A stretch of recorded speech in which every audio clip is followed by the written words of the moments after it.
All right, you. Not another step. Take a seat. Mm-mm-mm. No, no, no, no. No, I don't care if you're tired. You're going to do this first. Take a seat. Right here, right now, do as you're told. Thank you. I'm going to take a look at you. Oh, yes, I am. You know, most people, when they're injured, they tend to say something to their healer, you know? Hey, Lyra, took a hit back there. Oh, hey, Lyra, did you hit the goblin got me pretty good. They might humble brag, but they're telling me. They're telling me. They might downplay it, but they're telling me so that I can heal them because I am the healer. That is what I do. I heal. I understand that this is a wild concept, so try to stick with me on this. But sometimes they do other things. They wince. Sometimes they wince. Sometimes they grimace. Sometimes they sometimes they moan, groan, complain. They give me some kind of indication that their whole skin, that keeps everything inside that's supposed to be inside and everything outside that's supposed to be outside, has been somehow structurally compromised. Not you, though. Not you, though. You just keep quiet and you keep walking and you keep going, don't you? Yeah. All the way through the canyon, all the way up the ridge, all the way down the ridge. You even helped Draven with his pack when his knee gave out, didn't you? Just chatting the whole time, and I'm watching you, and I'm thinking to myself, he looks like he's breathing wrong. He looks like he's breathing wrong. Like, watching you breathe wrong for the last 2 hours, like not quite right, a little bit staggered. Not you're holding your breath a little bit in between breaths, and I thought to myself, nah, I'm imagining things. Must be paranoid. They're fine. Of course they're fine. Of course they're fine because they would say if they weren't fine. Because who on earth would not say to their healer if they weren't fine? So I believed what you weren't telling me because who would lie about that or lie by omission? What possible reason could someone have for doing that?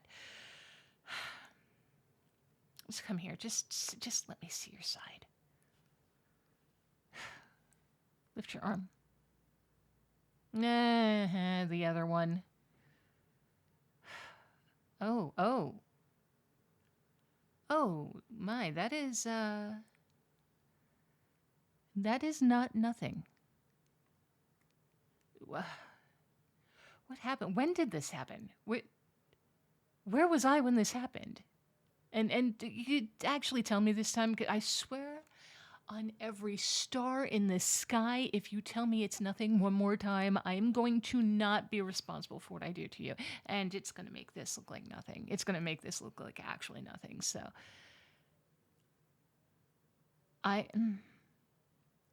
admittedly, after I do that, I will heal it. I will heal it. I will heal you very thoroughly. I'll be very upset with you for making me heal you twice. But that's what's going to happen. That's what's going to happen. I'm going to make this look like it's nothing, then I'm going to heal you twice. So just tell me what's going on. Just tell me what happened. Okay, hang on. This is going to sting a little bit. Don't tense up. That just makes it worse. Just breathe. Just kind of in through your nose. There you go. Okay. See, there you go. That's not so bad, is it? It's certainly better than letting it fester. Stop it. It's deep. You know that it's deep. There's nothing about this wound that you would not have noticed. You would never have. You could not have just shrugged this off and said it was minor. You knew that it was not minor. So, what I want to know, what I am honestly struggling with, what I'm really trying hard to wrap my mind around is what was going through your head. Like, could you describe that to me? What was the thought process that led you to have this kind of a wound and think that the way to deal with it was to not deal with it? The way to deal was to not say anything to me for at least 2 hours, because you've been breathing like that for 2 hours. At least 2 hours. Okay, just stay still for a second. I've gotta focus on this.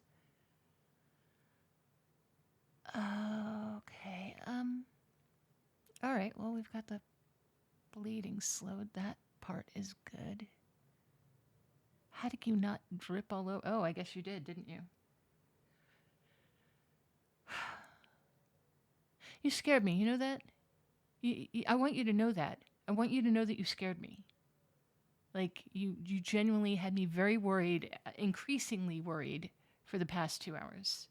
Because I could know that something was wrong, but I didn't know what it was. Couldn't quite figure out what it was. And you were hiding it from me, which made me worry more. And it turns out that, you know, I was right to worry.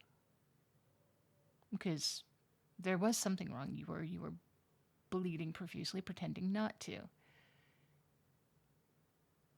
How did you, but seriously, how did you keep it from drip? Oh, look at you. Look at you. With a cloth taped up around your waist. That's brilliant. That's brilliant. That's a much better idea. Catching the blood is a much better idea than just coming to your healer and getting patched up. That's spot on. Yeah. I'm going to keep being sarcastic. I'm going to keep being sarcastic because you keep not taking this seriously. This isn't the first time you've done this. Hold this down right there. Put pressure on it. What do you think I'm here for? I'm a healer. Why do you think I'm here? Like, seriously, if you hide your injuries, you're not just being stoic. You're not just pushing through. You're not just, not trying not to slow us down or what have you. You're taking away my job. You're taking my job from me. You're preventing me from doing the one thing I can actually do to contribute to this group. Do you understand that? Traveling with you guys for all these months, right? Okay, I get it. There's not a lot for me to do usually. Do you understand that if I'm not treating you, then all I am is a drain on resources? This is directly tied to my self-worth, I'll have you know. And every once in a while I get to help Draven with his ragweed allergy or pop Sarah's shoulder back into her socket when it dislocates.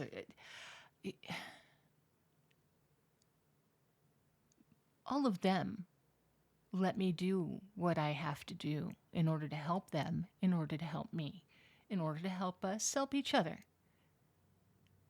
And none of them actually slow us down or become a burden because I'm helping them. That's the reason that I'm here. If I didn't help people, then I would be the burden. Do you understand that? I know what to watch out for in everybody else.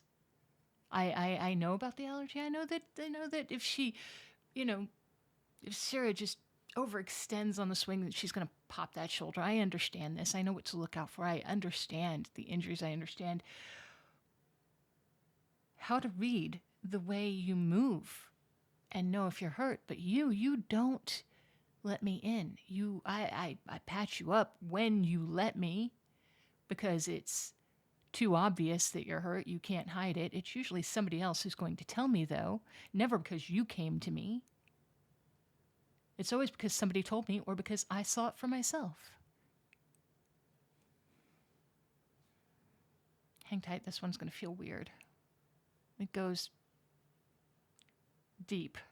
So you're going to feel it on your whole side. It's going to be like a warmth spreading. So just let it happen. Don't fight it. If it stings, let me know, but it shouldn't sting. No, if it stings, nothing's wrong with it. I'm just going to give you something to make it more comfortable. That's when it's healing. But it's not going to sting. It's just going to feel warm, so hold tight. That okay? All right. Good. So tell me something. Have you always been like this? Have you always just handled things by yourself? You don't have to answer. No, you don't have to answer, but It would help to know if it were personal. It would help me.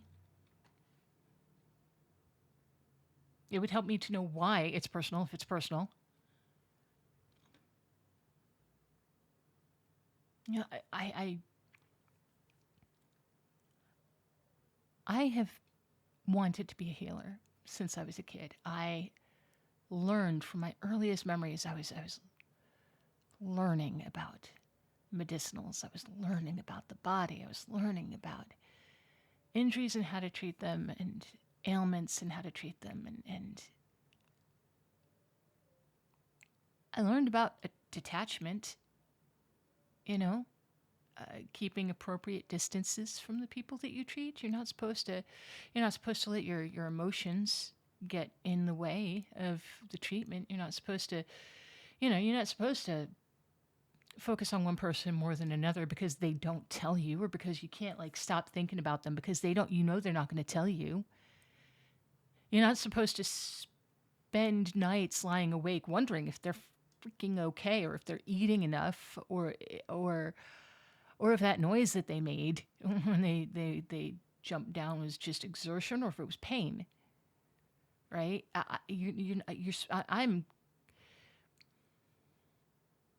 I'm not very good at the detachment part, it turns out. Okay, this is already starting to heal. The deeper tissue's looking like it's starting to close already, and the bruising is still going to be there for a little bit, but that's about all I can do for you for now. Just keep it covered. So long as you're not bleeding, nothing is torn. It shouldn't be torn, and you're going to be okay in a couple of days. Stiff and uncomfortable, but you're going to be okay. I know that's annoying. I get that you are gonna think that tomorrow you're just stiff, and the way to work through that is to exercise and move and do everything that you normally do. But, please don't do that. Please, I am asking you as your healer, and also as someone who would just prefer that you continue to exist on this mortal coil. Please just don't test. Don't test the injury. Okay? Because it still does have the ability to reopen, so let's just not do that, shall we? Thank you. Good. Good. Now you are being reasonable.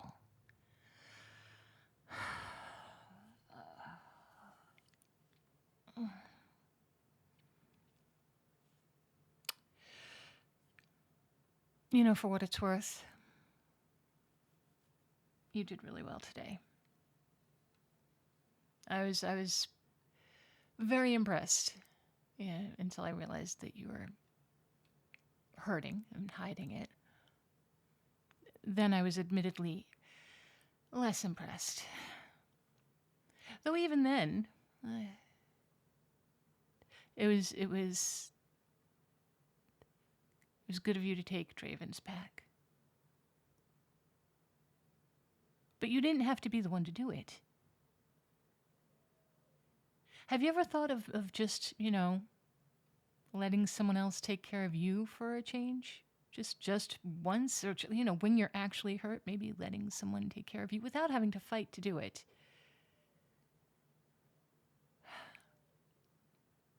All right. That's patched up. That's covered up. You should probably get something to eat and drink before you go to bed, and then sleep. Actually sleep, not just, close your eyes for an hour and then wake up to check the perimeter type of sleep. Not that, just sleep. Draven's got the first watch. Just let him do his job, please.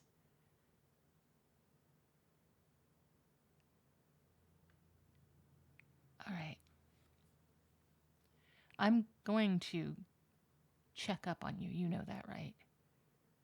I'm gonna put my bedroll right next to yours.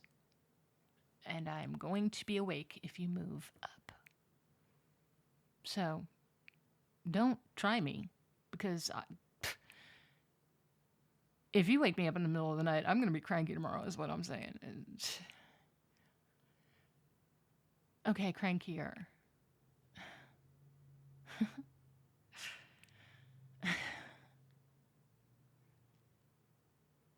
um, just, you can tell me, right? If anything happens to the wound again, just tell me, please. I promise I won't fuss. I won't be weird. I won't hover, but just tell me. Okay, yeah, that's true. Okay, so yes, that was a lie. I will fuss a little. I will fuss a little, but I will try to fuss less, and I will fuss quietly. I will fuss quietly and without the sarcasm. If you tell me. If you don't tell me, sarcasm's on. That's just, it's my love language. It's I mean, uh, you know what I mean. I wasn't. Don't read anything into that. Just don't. Get some sleep. Would you get some sleep? Just sleep. I'll be here if you need anything.